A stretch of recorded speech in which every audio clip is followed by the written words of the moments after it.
Hey there, I'm Christy Wilhelmi from Garden Nerd, and we're indoors right now because there's a lot of construction noise going on outside. Today I want to talk to you about frost dates. And frost dates, what are they? Well, it's important to know what they are if you live in a place where you get frost or snow. If you live in a coastal area, frost dates might not matter as much. But if you live in a place that has actual weather, frost dates can be the difference between a successful or unsuccessful growing season. So this video is actually very special because it is a sneak peek into our online course that is called Plan Your Abundant Edible Garden.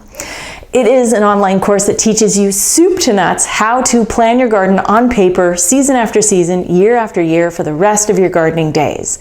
And I will put a link to where you can find out more about it in the description below, but more on that later.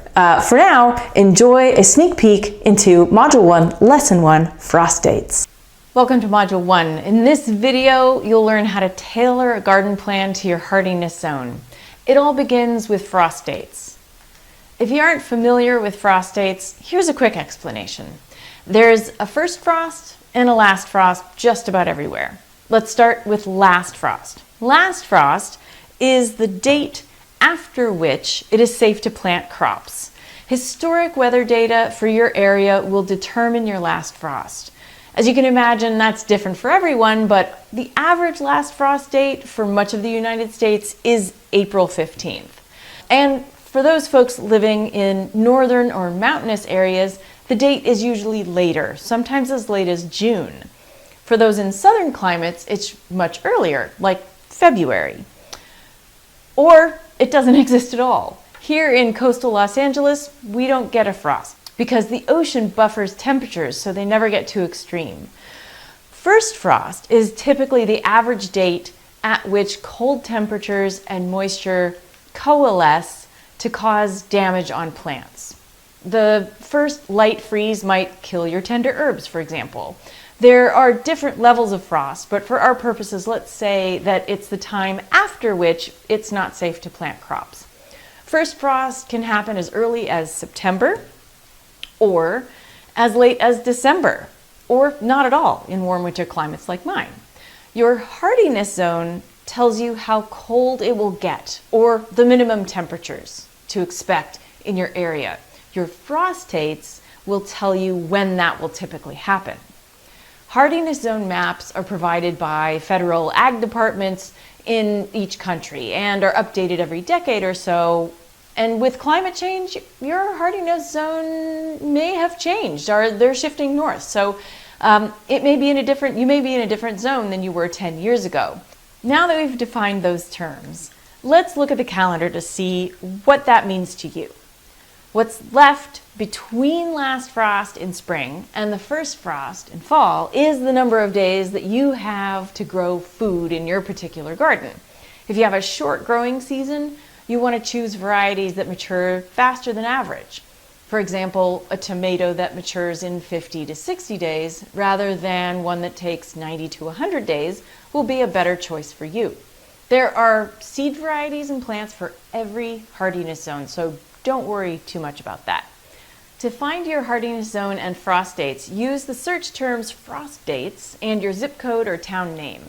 You'll be able to find answers in several locations, including the Old Farmer's Almanac. And if not, ask your local nursery or university ag department. They keep track of that information. Once you have your frost dates, you can determine when to plant cool season and warm and hot season crops.